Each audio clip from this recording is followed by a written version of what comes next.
कथायिष्ये मुभुइतिहासं पुरातनम् पुरञ्जनस्य चरितं निबोध गदतो ममा।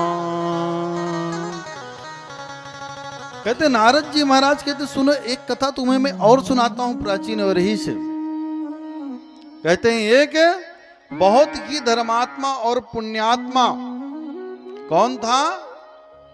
राजा था जिसका नाम था पुरंजन। सदैव अच्छे कर्म करता था। उसका अभिज्ञात नाम का एक ब्राह्मण मित्र था। दोनों साथ में रहते थे। पुरंजन को खोज थी कि कोई एक सुंदरी स्त्री मिले। एक दिन की बात है, घूमते घामते एक जगह पहुंच गए। वहां पर अपने मित्र अभिज्ञात को खड़ा कर दिया। पुरंजन और एक 9 द्वार की नगरी मिली। कितने द्वार की? 9 द्वार की नगरी। उस नगरी में वह प्रवेश किया और जो ही प्रवेश किया तो एक सुंदर उसे नारी मिल गई। सुंदरी ने आग्रह की कि आप हमसे विवाह कर लो। पुरंजन तैयार हो गए। दोनों ने विवाह कर लिए। विवाह करने के बाद में रहने लगे बड़ा सुंदर।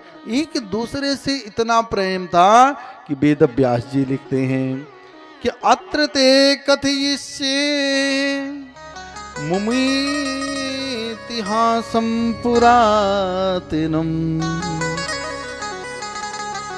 पुरञ्जनस्य चरितं निबोधे गदतो ममा। कहते पुरंजन हंसे तो पुरंजनी हंसे, पुरंजनी हंसे तो पुरंजन हंसे, पुरंजन बैठे तो पुरंजनी बैठे, पुरंजनी बैठे तो पुरंजन बैठे। दोनों जब खाए तो साथ, सब काम साथ में। एक दिन की बात है। देखिए इस संसार में ये मानना चाहिए कि न जाने कब कैसे दिन आ जाए और कौन किसका काम बना बनाया जीवन बिगाड़ दे। दुष्टों का काम क्या है? बिगाड़ना। और अच्छों का काम क्या है? सुधारना। कोई लगा है जन कल्याण में कि किसी का कल्याण हो, किसी परिवार का, किसी गांव का, किसी देश का कल्याण हो।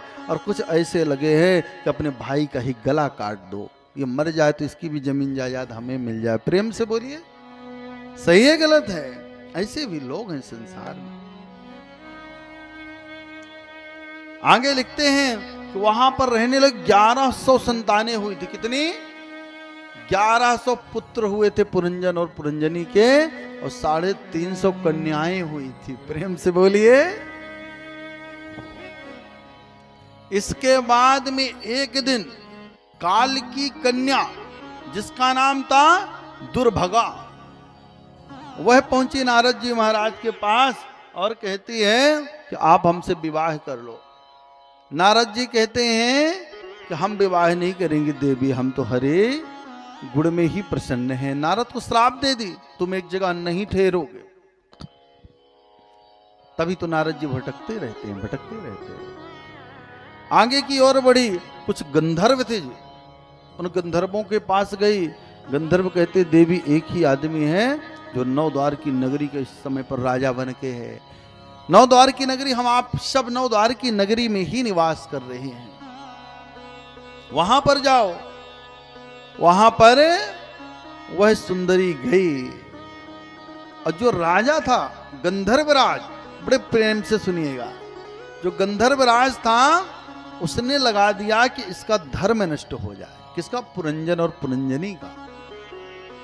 वहां पर 360 गंधर्व और गंधर्वी भी गई हैं और जा करके सुंदर सुंदर वातावरण बनाई है। और जो काल कन्या गई है वो जबरदस्ती पुरंजन के साथ में संबंध बना दिए और उनका धर्म नष्ट हो गया। धर्म नष्ट हुआ तो अपनी पत्नी के बारे में, पुरंजनी के बारे में याद करते करते कि हमने बहुत गलत किया, हमारी पुरंजनी के साथ में बड़ा गलत हुआ, हमारा धर्म नष्ट हुआ, अपने प्राण छोड़ दिए।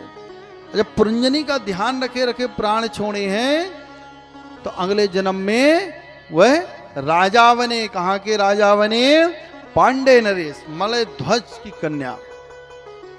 वहां पर जो ही राजा बने तो स्वाभाविक है, जब राजा यहां पर मरे वहां पे कन्या बने राजा के घर में, तो राजकन्या हुई। विवाह भी एक राजा के साथ में ही हुआ। संयोग से वो राजा चौथे पन में वन में निकल गया भजन करने के लिए। तो यहां पर वह स्त्री भी, वही पुरंजन स्त्री योनि में है, वह भी भजन करने के लिए पीछे पीछे गई कुछ दूर। फिर उनके मन में विचार हुआ अपने प्राण ही दे देती हूं, जब नहीं मिले तो खड़ाऊं पति की लेकर के सती होने के लिए चल दी। और जो ही सती होने के लिए चली तो आगे चल करके वही अभिज्ञात नामक मित्र जिसको खड़ा करके आए थे वो मिल गया और कहता है कहाँ जा रहे हो? याद दिलवाया, सब स्मरण हो गया, याद हो गया करने का फल पश्चाताप किए। हर मानव को अंत समय तो राम नाम जपना ही चाहिए। चाणक्य जी से किसी ने प्रश्न किया कि प्रभु कहते अंत समय में भगवान का नाम लेंगे तो भगवान के धाम पहुंचेंगे, आप बताइए कैसे मालूम पड़े कि अंत समय कब आएगा? तो चाणक्य जी ने कहा बड़े अच्छे प्रश्न किए हो। हर मानव को सदैव सीताराम का, राधे कृष्ण का भजन करना चाहिए, क्योंकि मानव को मालूम ही नहीं कब मृत्यु आ जाएगी, कोई ठिकाना नहीं। आप दूध लगाओ ना, उस समय पर भी कहते रहिए राधे राधे, प्रेम से बोलिए राधे राधे। आप ट्रैक्टर चला रहे हैं खेती में तब भी करते रहिए, माल मवेशी चला रहे हैं तब भी करते रहिए, दुनिया की बात करते रहते फलानी ऐसा ढिकानी ऐसा। उसके बदले में क्या करना चाहिए? हरि का नाम ही लेना चाहिए मानव को। इस प्रकार से पुरंजन को बड़ा पश्चाताप हुआ, मित्र से अभिज्ञात से माफी मांगी उसने, क्षमा याचना के।